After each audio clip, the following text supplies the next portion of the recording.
Welcome to the AT Parenting Survival Podcast, where you get help and guidance through the chaos of parenting a child with anxiety or OCD. This show is for educational purposes and is not intended to replace the guidance of a qualified professional. Here's your host, child therapist, Natasha Daniels.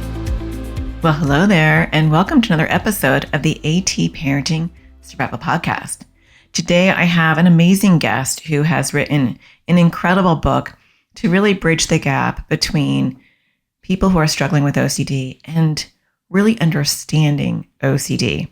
And so I'm excited to share my interview with Mia Mason. I think you're going to find it really inspiring and hopeful. And I love when people take their own pain and their own experience and they pay it forward. It's very therapeutic. It's very giving. And that is exactly what she has done. But before we jump into that interview, I do want to thank NoCD for sponsoring this episode. NoCD offers affordable, effective, convenient therapy, and they're available in the US and outside the US. You can schedule your free 15-minute consultation to see if NoCD is the right fit for you and your child. Just go to treatmyocd.com. That's treatmyocd.com. I'll also leave a link in the show notes. I also want to mention before we dive into this interview where you can find Mia's book. You can check it out on Amazon, and it's called Worries, Whispers, and it's a collection of illustrated poems by Mia Mason. It is a graphic novel with a story where you follow a person who's struggling with OCD, and there are poems and beautiful illustrations and also some discussion about treatment and what that can look like. And it's just a really perfect book. But we'll talk more about it in this interview. You can also check her out on Instagram and TikTok, and her handle is worries_whispers, and worries is with a YS, and I will leave that link in the show notes as well. Here is my interview. Well, I want to welcome Mia Mason to the show. Thank you so much for coming on. I really appreciate it. Yes, hi, thanks for having me. I'm excited and a little nervous to be here. Yeah, totally understandable. I saw your book a long time ago, I feel like, when you were in the process of working on it, and I got the final product of it. And it's a gorgeous book full of art and story. And I think people with OCD really feel seen with your book. So I want to back up and start from the very beginning. So maybe if you can tell us a little bit about yourself and who you are, that would be awesome. Yeah. Well, thank you. First of all, that's such a great compliment. But I'm Mia. I'm the author and illustrator of Worries, Whispers. I'm also an artist and a writer and an actress. And I also have OCD and anxiety, a couple other acronyms I like to say. But yes, and the really cool thing I get to say now is I'm a mental health advocate. And yeah, I'm really excited to be able to say that. So this is I love that. And I think it's very therapeutic to like pay it forward. I feel like there's healing and helping. Totally. And that's one of my biggest values as a person, I think, is helping others. And I'm actually so, like, when I tell you I should not be on this podcast, I should not have written a book. It's been such because of OCD, that's been something that I've really struggled with in my life is being afraid of being accused of being a bad person or doing something wrong. So OCD is always constantly telling me, don't put things out there, even if they are for helping people. So this has been really, really cool. Kind of. Yeah, it's a big exposure. It's a huge exposure. This is probably the biggest exposure I've ever done, is being recorded on a podcast. But it's therapy exposure, therapy podcast. I'm here and I'm doing it and I'm glad. So thank you for giving me that opportunity. Yeah, and I love that you're not listening to OCD, because I think OCD tries to quiet and make you small. Yeah. And the ability for people who are like you to be brave and share your story and put it in a format that's palatable, that is engaging, because there are so many OCD books out there, but there are very few. And I mean, I work with the kids and teens and the parents of those, and there are very few books that I feel comfortable recommending that I know I can guarantee that the child's going to at least pick up and look at. Yeah. And your book definitely is something that people would easily pick up and read, because it's easy, it's beautiful, it's raw, and we don't have a lot of stuff like that out there. Thank you for that. That's really nice to hear, especially for somebody who's like working in this profession and seeing like a lot of those books out there. And that was really like a big goal of mine. I myself have a really hard time absorbing information through like just reading or like text or like handouts, like a lot of traditional kind of therapy tools and school and learning tools in general. Yeah. So I really wanted to create something that appealed and was easy to absorb for people like me. So that's really cool that's coming across. So, and I feel like you also touch on a lot of good OCD themes in here, that aren't the stereotype of OCD. And so some of those more abstract themes of feeling like you're a bad person or feeling like you're doing bad things doesn't get a lot of attention in mainstream media. That was another thing, because and I can tell you just like a little bit about my own journey, like with OCD. Sure. So first off, the book is not completely autobiographical, but it comes from my very real experience with OCD, anxiety, and like finding a therapist and treatment. So like the character in the book, Drew, she's a young adult. At the time, I'm 27 now, but I think, just turned 24 or 24 when I was officially diagnosed with OCD. But I didn't know that what I was experiencing for my whole life. I've had like really intense worries and urges to do something about that forever. I can't remember like a time where I didn't have that. But around like 3 years ago, when I discovered that this is what has been my whole life and it has a name, was really the first time I kind of had a direction of where to go and what to do for me. So I went through like a really, really intensely like dark period. I mean, it was not a good time in my life. And with the help of my family, we decided it was probably a good idea for me to go see a therapist who was not a anxiety therapist or anxiety specialist, but they kind of led me to one, which is my current therapist now, who is amazing. And I had never even heard of an anxiety specialist before this. And there's even a chapter in my book called Finally, an Anxiety Specialist.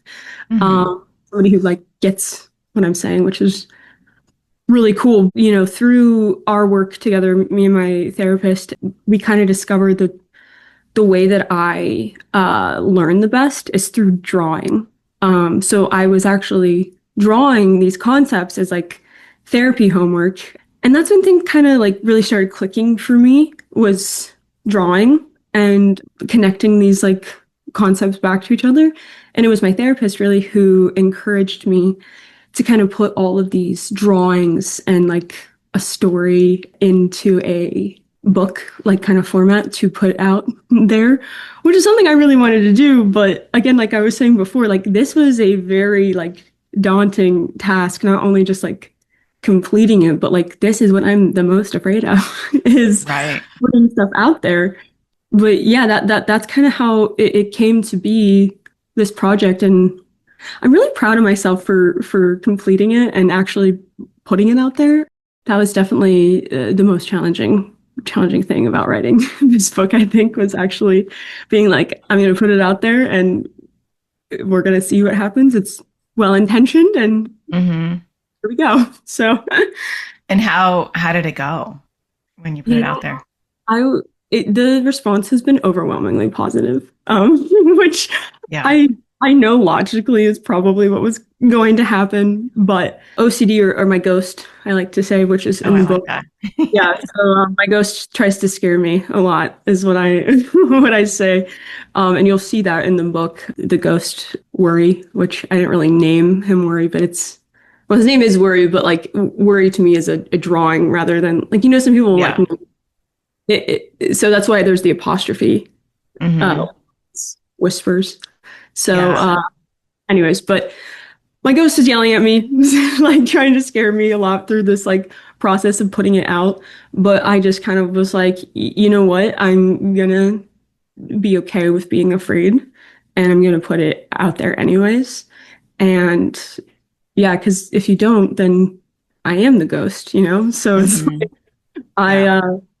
I'm really happy I did that. But yeah, so And there's probably a ton of, I mean, it's really a book that could be for truly any age. I think adults would resonate with this, but I especially feel like teens who don't feel seen or heard and parents are chucking like OCD workbooks at them and nothing is hitting or resonating. I feel like this can save lives. This could be something that a teenager can look at and be like, oh my gosh, I'm not alone. These are not my own thoughts. This is a disordered thought. And there is help. And even the way that you kind of make help feel kind of cool and accessible and hopeful in a digestible, cool way is going to be really healing for a lot of people. yeah, thank you. That's really the goal of this. And what I really would like to do is honestly just like a fraction of what you've done with this amazing platform for parents and families like mine who I mean my parents when I was it's not like they didn't care or they didn't know something was going on. We just didn't know what it was and we didn't know like what to do for me. So I think this platform is really amazing that you've created in this like really great community. And then I think exactly to your point, which is really cool, is I think this is a great book for like teens and adults, and not I mean adults and teens that experience OCD, but even for people who have loved ones with OCD.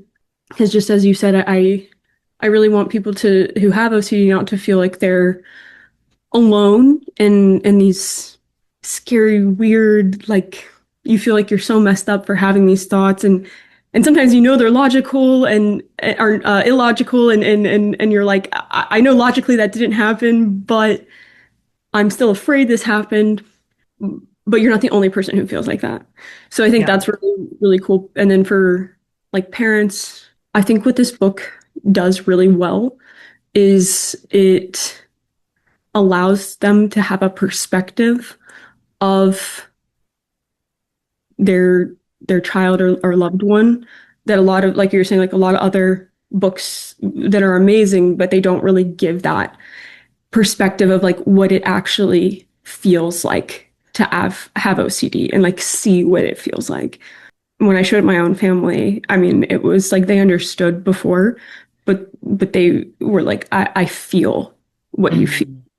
And that was a really cool thing for me. And I hope that I get to help other families have that same experience. Yeah, it really is a gift because you're right. I mean, loved ones, it's one thing to have a therapist kind of clinically explain what OCD is, and it's another for them to feel it. Yeah. And in your book, one, it's an easy, digestible read. People don't have time, they're busy, they're overwhelmed, and you can sit down in one sitting Yeah. and the art just touches you. It like sometimes words are not enough. Yeah. And you really encapsulated OCD in a visual form. And I didn't realize that you were doing it as kind of a process of therapy, which now makes sense when you look at it. I mean, what a great therapist to tap into like, Totally. Oh, he's the best. Yeah. yeah. So, I mean, that's really helpful that you were actually working through stuff as you're doing it and you can kind of sense that. Yeah, and it was it was a longer process because this book looked very different at the beginning. And it was kind of both of us kind of, me and my therapist, like kind of working in collaboration, like trying to figure out what format would be the best for myself to like learn things, but also to show other people. So at one point it was all words for the poems. And then at one point it was a full graphic novel. And then we kind of landed on these like one poem, one like highlighted drawing of the poem. And then the other thing I really wanted this book to have, and it was just kind of like a high level education of what OCD is, a little sneak peek of what like therapy might look like for somebody who's maybe a little nervous to go to therapy for. It kind of gives you like and then like some brief, overview of like available treatment options, but it does it in a quick way that's informative, but then also has these like interesting like art pieces and writing. And it's awesome because my therapist, he helped me kind of make sure all of the language is like clinically like appropriate in those sections of like a graphic novel. But yeah, so that was really cool and something that was like really important to me to also have in there. I'm glad that you did both because I feel like the words and the art, you're hitting like two different areas of the brain. And some people are more visual and some people are more, word oriented. So I do feel like that was a good call to incorporate both. Yeah. I'm very happy with how this format turned out. It combines the two things I really like. It's time we put help directly in our kids' hands. Introducing Crushing OCD course for kids and teens. It was way more helpful than all the other therapy we've ever done because we didn't really know what to do. So we weren't really doing it before. So the course helped to figure out what the exposures are and how to do them. We're not in therapy and find it really hard to find an ERP trained therapist here. So we're currently with like the public health service, but again, they don't seem to be trained in ERP. It's filled that gap that we don't have that was desperately needed. This was really well timed for us to use between therapists and to help us get off to a good start with this new practice. It was easy to use. I was able to do it from my phone or also on the computer. There's different ages, so there were younger kids, there were teenagers, and so that was really nice too, to have a variety of ages where it wasn't just geared towards younger kids or older kids. It was a nice variety. It's helpful for our kids to hear it from this like third party as opposed to just us saying it. I really like the offense and defense method. I love working on poking at OCD while it's sleeping. It makes it a little bit easier to do, and it's kind of fun. I'm planning on using it to work on my fear of like holding or touching batteries and stuff like that. So it was really helpful, and I think a lot of other kids would like it. I thought that I was like the only one who had worrying about the weather and stuff. And then there was somebody else on there who worried about the same thing, which was really helpful. Seems less scary to work on stuff now that I've watched this class, and I'm more interested to work on it. I like trying to do more exposures still, and before I wasn't, I just didn't want to do them. I've worked on some of my bigger compulsions and been successful. I realized that it was helpful to do like the exposures. Before it was like really, really hard. It's still hard, but it's helpful to know that I need to do them. Before there would be a lot of battles about it. So it is definitely less loggerheads. Really, really good course and super helpful. Definitely would recommend this. It's really easy to follow. It's nice bite-sized videos. I really like the worksheets that go along with it, and I think it's really helpful.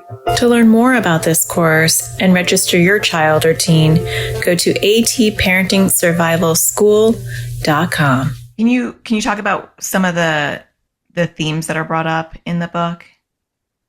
Yeah, absolutely. So I wanted this book to have a broad like spectrum of sub-themes in OCD. So a lot of the ones that are in there are things that I've personally kind of experienced. So you'll see lots of like, I'm afraid I said the wrong thing. I'm afraid I did something wrong. I'm afraid I might like hurt somebody. There's some health stuff in there. I have some health anxiety stuff that happens. But then I wanted to include a few things in there that I've had the honor of being a part of some amazing support groups, and of course, they're not, their stories exactly, but different sub themes that I've heard I tried to include in here, just so you kind of were getting a non-stereotypical version of OCD, but also kind of hitting a lot of varied sub themes.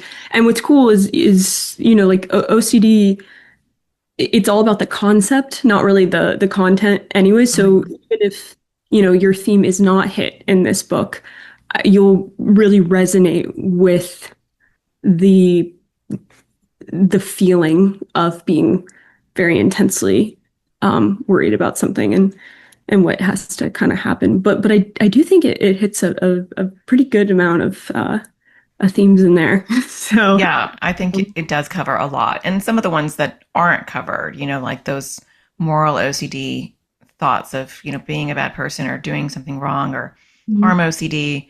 And it covers a whole bunch that I think is really, really helpful for people. And yeah, I wanted to do, like I was saying, I really wanted to highlight some of those that aren't seen as much, because I think that's why my family also and myself, I was confused when I heard I had OCD, because I was like, well, I don't do, like what we see on TV. It's very much different, and yeah, but it is the same structure. So yes, I would like to be more visible and accessible. Yeah, I appreciate that, because I feel like sometimes it's a barrier to care, because a lot of times I'll hear from parents.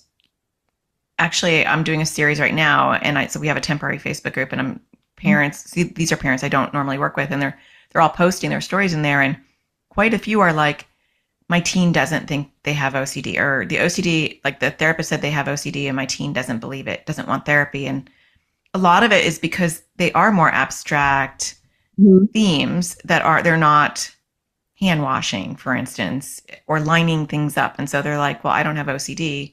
I just think I'm a really bad person, and I have to do all these things because of that thought. And that's not unfortunately, what people out there think is OCD.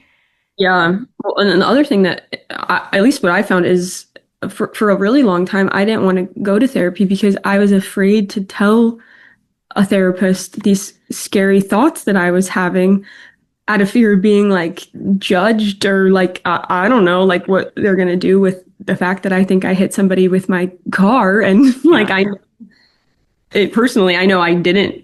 I'm like, I don't think logically I did do that, but like, what if I did do that? And that's like something kind of like scary to like say out loud to people, especially I've definitely was like reassurance seeking from other people and had said that, and they're kind of looking at me like, what? Like, I'm confused. It's a kind of an intimidating thing to like go into a therapist's like office and be like, hey, I'm going to tell you this, but you don't know that that's a thing that can happen. And they've probably heard it, especially if you're seeing an anxiety specialist. I mean, they've heard everything. Like, and they know what to do. So I also think it's really important to find the right care and like have that be common knowledge that like you need a specialist. Yeah, 100%. And you bring up two good points. One, it is, part of the disorder prevents people from telling people about their thoughts. That's a component. It's an avoidant compulsion to be like, if I speak this out loud, something bad's going to happen. Maybe they'll think I'm crazy, or maybe they'll commit me, or, like whatever that thought is, but it's literally part of the disorder. So to even just disclose that is an exposure in and of itself. Yeah.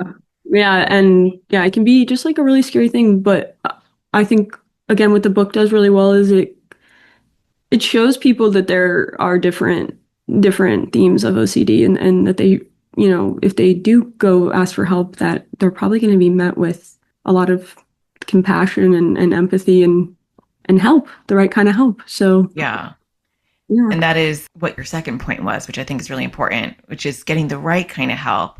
Because, yeah, I mean, I remember when kids would disclose their intrusive thoughts. And then when I didn't have this like shocking reaction, and I would say, yep, and maybe you have this thought too, and maybe this thought too. And their eyes just widen and they're like, what? You've actually had people in your office tell you this before? And you could just see the relief in their whole body when you normalize it for them and you say, yeah, there's a name for this, and it's not a unique thought. It's not your own burden that you're carrying. This is a disorder, and these are common thoughts with this disorder. So therapeutic. Yeah, no, totally. And like I remember like that when I saw my current therapist for the first time. I remember like explaining like I take rules very seriously, but I was like, not small rules, like the big rules, the big things. And I was like, yes. Like I didn't have to like overly explain anything. And it was just like, oh my gosh, this person gets me. And yeah, again, it's just finding that right person and just like spreading the awareness that exists. Because I didn't know that existed for 20 something years, so. Yeah. And you do have to find the right therapist, because not every anxiety specialist is an OCD specialist. You're lucky because you went to a practice that is very well versed. Actually, my kids go to that practice too. Oh. So I know that practice very well, and they're phenomenal, and they're very well skilled. I mean, the whole team is skilled. You can get any therapist there and they're all skilled. I'll leave a link in the show notes for their practice. Is it okay to say what it is? Absolutely, yes. It's Atlanta. Oh, the Anxiety Specialists of Atlanta. Okay. I always get their name confused. No, they're amazing. Just great. Yeah, amazing. And they have a whole team of people, and every therapist is fantastic there because they are guided by a great director. And yes, I got very lucky with that too. So but I agree. I went through one, which was lucky that I only had to do one and then found my kind of person. But I would also say don't get discouraged by like needing to change stuff up, because I was really, really nervous to switch therapists, and it was the best thing I've ever done in my entire life. Like I cannot stress this enough. Like yeah. So if it's not working, like talk with them and see what is. So what you can do to figure that out. But I definitely think that's a really good point. Yeah, you want to find somebody who has some OCD training, and you want to find somebody who has at least even heard of ERP, exposure response prevention. Those are the kind of things I always tell parents is if they say they treat OCD, then they should at least have heard of ERP. It doesn't mean they necessarily need to fully use it, because you can use ACT, acceptance commitment therapy, and some other like supplemental therapies. But anyone trained in OCD should know what ERP is. And to me, like that's a really great marker. It's just a really good litmus test to be oh, you treat OCD. Did you have training in ERP? And if they're like, what is that? No, I do DBT. Right. That's not somebody who is going to be skilled at OCD. Yeah. Not that there's anything wrong with DBT. That could be a good supplement. Yeah, that's a great practice. And with PsyPact, and I'll leave a link for PsyPact too, there's reciprocity now since COVID where people in PsyPact states, which is almost all of them, but not every one of the states, there's reciprocity. So like my kids can see somebody in Georgia, and people in Georgia can see somebody in Arizona. And with PsyPact, it's just doctorate level. And so like my kids can see PhDs in that practice. They wouldn't be able to see like an LCSW in that practice. I'm just educating people out there. But so if you are in a PsyPact state, you can tap into this practice that we're talking about, or other practices that are OCD skilled and get once that happened, I was able, it opened up the whole world to me, because I couldn't find someone local that was skilled. And then I was able to just be like, here's a colleague who has a fantastic practice. Let me go and tap into that. And so that definitely helps people out there if they're listening and they're looking for OCD treatment. There's no OCD. Obviously, they sponsor this episode, so treatmyocd.com, and they're everywhere. But also there's a lot of practices, and I think getting the right help. I mean, you're lucky. You only went to one therapist prior. Yeah, I'm very lucky. That is really lucky. I mean, people go through dozens of therapists before they find the right one. I know I'm very lucky. Yeah, I am. Yeah. Yeah. Thank goodness. I mean, even my son is 16. My daughter, she's 14, and I think she's had at least 4 therapists. Yeah. Well, I've had, the other thing is, I had psychiatrists, before. I have like ADHD and had to also, I feel like that was kind of at the forefront of everybody. So I wasn't even really recommended to see a therapist when I was a kid or younger. I was seeing these psychiatrists instead. But still, to your point, I was a very lucky case that I got to see just one other therapist and that they knew where to direct me. So that was really cool. Yeah, that is really, really lucky that they knew. They knew enough to know they didn't know enough. Exactly. And I'm very grateful for that as well. Yeah, because I mean, that's the whole goal, is maybe educate therapists enough for them to know that they don't know enough. Right. And they need to connect with other resources or go back and get some extra training. Like that's the ultimate goal. Mm-hmm. So what do you have planned for your life? The big question. I know. Let's move to a hearty question. Yeah, this is a great question. So I am an artist. Like I've never known a time before OCD. I've also never known a time where I wasn't an artist. That's kind of my passion in life is art and helping others. So that's been really cool with this book. I have started kind of outlining another book. I think that it's probably going to follow Drew. I think there's some more of her story to be told. I think there's a whole nother element of living with OCD after OCD treatment or in the process of it, kind of more in the intermediate phase, if you will, of that. And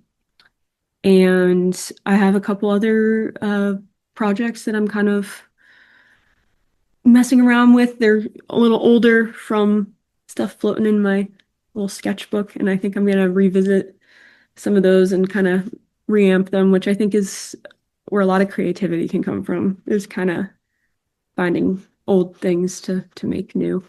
So, yeah, definitely. That's awesome.